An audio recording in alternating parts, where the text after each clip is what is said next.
yo creo que uno de los primeros puntos que comenté, que Israel en esta agresión quería romper el acuerdo palestino. Es verdad que se llegó a un acuerdo 2 meses antes, en abril, se formó un acuerdo entre Al-Fatah y Hamas para una reconciliación.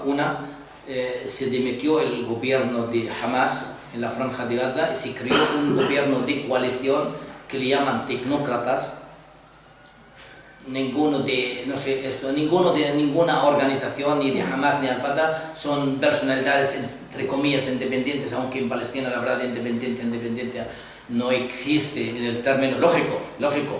Todos militamos, somos activos, tenemos nuestro pensamiento político, pero se creó un gobierno y de hecho es el que llevó a cabo, y uno de los logros de esta guerra es que es la primera vez que se ha negociado con una delegación comunitaria común.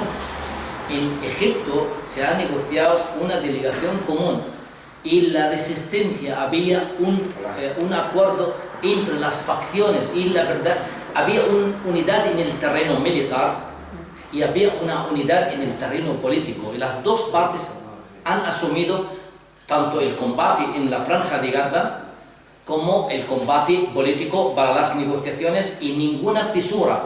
Israel quizá quiso prolongar, la guerra duró 50 días, en ninguna guerra en el Oriente Medio hasta ahora duró 50 días, ninguna, ni siquiera con Hezbollah en el Líbano, que duró 33 días, y era una de las guerras más largas, pero se ha conseguido en el terreno político y en el terreno militar. Ahora, mi ilusión como palestino es mantener esto. Ojalá, claro, esto no es lo mismo, mis ilusiones y mi esperanza y la realidad. El deseo enorme de toda la población es mantenerlo. Es de lo más absurdo una situación, pero hay es como dos trenes que chocan.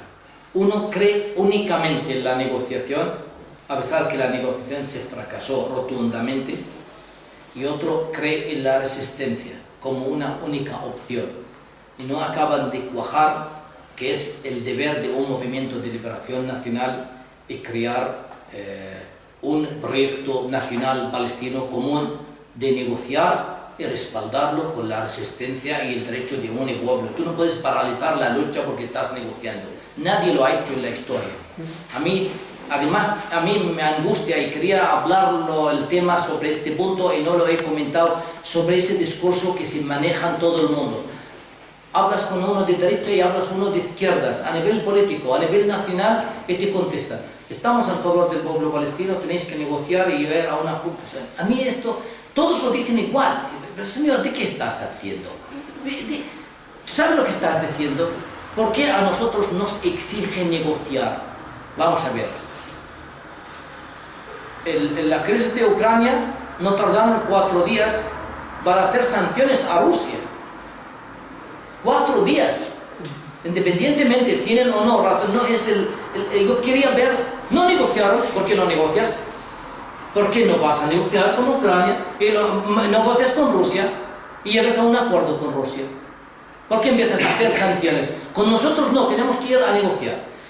Además, somos el único pueblo al que hemos acudido a las Naciones Unidas y nos dio, pero bueno, de oferta. Todas las resoluciones que hemos querido estaban a favor del pueblo palestino. Todas las resoluciones al favor. Y aún así te dicen, es como yo siempre lo he comparado como una sentencia judicial.